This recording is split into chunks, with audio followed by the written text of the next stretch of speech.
Welcome to Story Minutes. Um, Earlier in the year, in January, I was interviewed by a literary magazine about my writing, and I included a video regarding my answers. I came across another interview that was conducted by a literature magazine called Modern Literature. And they've published several of my more favorite stories. And I came across an interview they completed with me, and I thought I would share that short interview. Just a series of questions and my answers with you. There's a link below to where you can find it. I also wanted to include a link to my book, Hearts Without Sleeves, 23 Stories. At the link below, you can find this book. I'm sure you'll find a protagonist and a storyline in here that you'll enjoy. So I'm going to just quickly read the question and then my answer to why do I write, how do I write, and what are my motivations? You might find that interesting. So they asked me how old I was when I began writing and what was my inspiration. Well, I actually began writing or storytelling in the sandbox behind kindergarten, just making up stories spontaneously. I remember it like it was yesterday, quite frankly. I began seriously writing in high school and had some very good English teachers. In fact, the instructor that really brought the best out in me was a published author. And in his responses back to the papers that I wrote was very encouraging. I later went on to film school and I wrote again, but you write to learn to write screenplays, which is a very rigid format of writing. Okay, interior, camera pans to the dead body on the floor. Cut to the door is broken open in the police center. It's that kind of writing. It doesn't flow like a story. And although I was trained to write screenplays and I can do it, I believe all that interpretation, the cut to, you're thinking for the director. That's the director's purpose. So I have chosen to use the short story format to get my stories across when I submit them to Hollywood and to publishers and the like, because it's just a story. It flows. You don't have this rigid construction that you're adhering to when you write screenplays or plays. Although I appreciate those, it's not the format I choose to write in. So I use short stories as a template or like a screenplay to get my story across to readers and those people in the industry that I hope will buy the story. So they asked me what was the inspiration for my writing, and all I can say is, something, it's in my blood. I was born with it. I don't know where it came from. I don't know why it plagues me, and I use that in a good way. I write every day. I don't know where the stories come from. Sometimes I'll just wake up and there'll be dialogue flowing in my brain, and I'll run to the computer and just crank out a story, or at least the skeleton of it. So it's like anybody else, some people are really good at mathematics. Okay, some people are really good at art. It amazes me that somebody can draw. Okay, I can't do that, but I can tell stories. So they asked me, did you continue writing, and if so, why? So I just told you I write every day. I don't adhere to a schedule. Some people online, some very famous authors, okay, will tell you that it's like a job. You show up at a certain time and you sit and you write. No, no, no, no, no. Not for me. It's a stream of consciousness thing. My brain tells me when I have something to write. Okay. And The process is sometimes I'll get the entire story down, but then over the course of a month, maybe 2 months, I'll go back to it, but not every day. You gotta let it season, just like you would a dish. You let a piece of meat season for a day or two and its juices and the spices and the like. And then you come back to it fresh, okay? And then you can kind of add to it or pick it apart and the like. So that's my process. It's not a rigid type of process. In fact, I would suggest to you, if you find your writing regimen, and that's a terrible word, regimen, but that's what I'm liking this to, these people that support that. I think that's what leads to writer's block, and that's what makes it a job. And you write because you like to write it. You like because you have to write, but you write because it's fun and it's your passion. Okay. To me, it's like breathing and nourishment. That was my answer. Okay. They asked me, when did you realize you were a dedicated writer? Was there an aha moment or did it just happen? Well, I finished film school. I'm in my mid-20s, and I knock around the industry for a while. I take a job here and there, but nothing really is appealing to me. So I jumped out of writing, okay, really, for about 25 years. Yeah, yeah. And I went in and did something that was very lucrative, but took me out of the creative realm. But one day, my sister and I were tooling around this magical place called Orcas Island. And it's a member of the Anacortes Islands off of Seattle. And it was Christmas time. I think it was actually Christmas Day. And we were on this lonely 2-lane highway with these big trees. And just so you know, Orcas Island, it's an island with mountains and pine trees, but it meets the Pacific Ocean. It's really, really a beautiful place. Go visit. You can get there by ferry from Seattle, or you can fly in from Seattle, sometimes even via a seaplane. Okay. And as we were driving along this lonely road, we were the only ones out there, and there's a canopy of trees, no street lights, so it was very surreal. This story just came to me out of nowhere. Really, it was like a lightning bolt, and it was the basis for the story. I'll be late for the Christmas party, and I've already created a video. You can look it up, and there's a link to the story there. So I'm not going to give the story away, but I literally just told this story, and it really engaged my sister, and I want to thank her for encouraging me to write the story.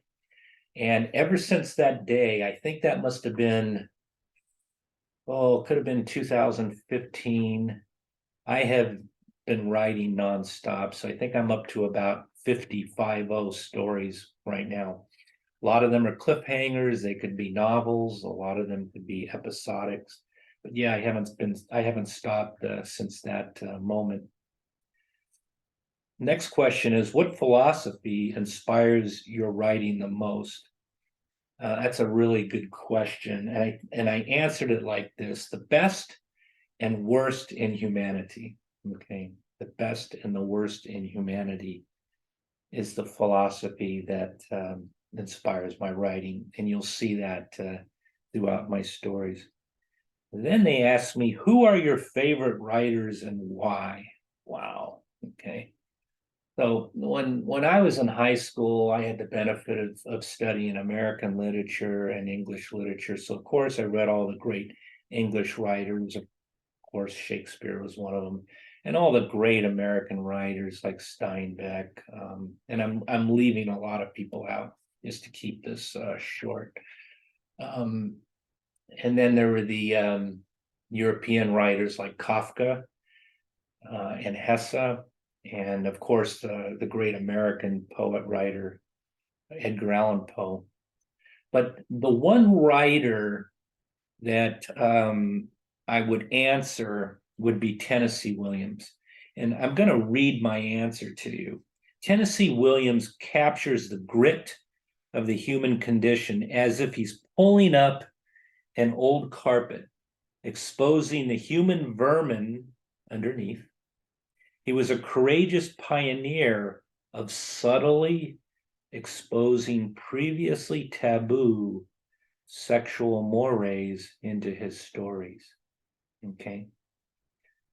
So if you know Tennessee Williams, you know what I'm talking about. If you don't know Tennessee Williams, check him out. He was a very, very courageous writer, prolific playwright in the 1950s. He made Paul Newman's career, and explores sexuality at a time in the 1950s and early 1960s that a lot of stuff was in the closet, but he subtly exposed it.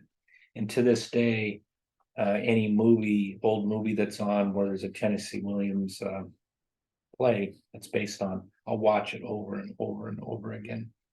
Other writers that I like, there's a playwright named David Mamet, Mamet. Okay. He wrote American Buffalo, and he wrote Glengarry Glen Ross. So David Mamet is able to capture characters that a lot of times are, how can I say it? One of them is called The Spanish Prisoner. So a lot of them are con men or quick buck artists, and he's able to go in and explore that mentality. And it just fascinates me. And he's able to get the dialogue down. So he's a master of interesting characters that operate on the fringes, okay? And he's able to capture their dialogue, okay? The other writer that just blows me away is Paddy Chayefsky, okay? He's passed away, but he wrote Network, for instance. And what I call Paddy Chayefsky is a master of dialogue. Okay, so if you watch the movie Network, okay, Network, Network, it's about the television news industry, and all the characters are very urbane and educated. And he writes this dialogue for both men and women that's at this elevated state that is truly, truly exceptional. For those are the folks that I tend to admire a lot, okay? And then the question is, what are you currently reading? Okay, and my answer is this, and then let me come back and explain it, okay? My answer was nothing. I don't want any influence on my individual voice, and I mean that. And I'm not trying to be arrogant, okay? It's just that, listen, Jonathan writes what's in Jonathan's head, soul, and heart, okay? For instance, okay, listen, I can appreciate a Tom Clancy novel, okay? He's a former insurance guy, I believe, okay, before he became a writer. But he gets into the nitty gritty and he understands the military, industrial, clandestine complex, and really gets into that. If that was my milieu and it's not, okay, I would be too influenced by him, okay? So listen, I have my own voice. There's lots of great books out there, okay? Great authors. And I don't care whether they read me or not. It's just I want to keep my voice pure, okay? I don't want anything coming in and out of it that's going to distract me. So that's why I don't read other authors' works. What I do, however, is I watch a lot of old movies. Now, I don't know how old some of you are, but I'm talking about movies from the 40s, movies from the 50s, and then 60s and 70s. I grew up on movies in the 60s and 70s, but I go back primarily to the 40s and the 50s, where the noir, if you look that up, it's a lot of black and white and shadows and detectives, and the women in these movies they carry the movies. I mean, a lot of them are just femme fatales, or they're amazingly duplicitous, but those movies were written for strong female characters. So I love the noir films, but I watch these films over and over again as an author. So I'm listening to the dialogue and I'm asking myself, okay, the author expressed it this way. Why did they do it this way versus that way? So I'm dissecting the movie. So in lieu of reading other authors, I'm going back and I'm looking at movies that I believe were brilliantly crafted and written, and I'm dissecting them as a writer. Okay, so the final question is, what advice would you give developing writers? Okay, and this is what I want to tell you. Okay, speak your own voice. Okay, if you want to be a writer to copy Stephen King, or if you want to be a writer to copy this person or that person, take a hard look in the mirror and ask yourself, hey, what's my own voice? What is it I want to talk about that's different, that hasn't been put out there? Because that's where your passion's going to be. That's where your uniqueness is going to be. And then I would say, ignore criticism, okay? Ignore criticism, because in this field, and it is a business if you choose to pursue it that way, you're going to get rejected. If you cannot handle rejection, don't do this. If you want to write for yourself, keep a journal, maybe share it with family and friends. That's okay. Okay. But if you really want to put it out there, you gotta, take the slings and arrows. I think that was a Shakespeare term. Okay. Gotta have a thick skin. Okay. You're going to get rejected. And that's just the way it is. And that's the way it should be, because this craft, okay, and that's what it is. It's like a muscle. The more you work that muscle, the better you're going to get as a writer. So I say, write, accept the rejection. Don't take it personally. And the more time you invest in this, the more words you write, okay, you get to, at some point you'll know, hey, I am a writer. And that's why the barriers to entry, okay, getting a publisher, getting an agent are so high, is because to the victor goes the spoils. Those people that are going to be anointed as writers and paid as writers are the people that pay their dues, okay? There's no magic potion, okay? J.K. Rowling's, okay, she wrote for years and years and years and years. You know her story, look it up. Okay, she'd tell you the same thing. So I would say, speak your own voice, find it. Do that before you start writing. Who are you? What do you want to write about? Ignore criticism, keep writing. And writing is like a muscle, okay? The more you use it, the better you're going to get. So listen, thank you for joining me for Story Minutes. I look forward to seeing you next time. Until I do see you, I hope your personal story is a bestseller. Thank you. Goodbye.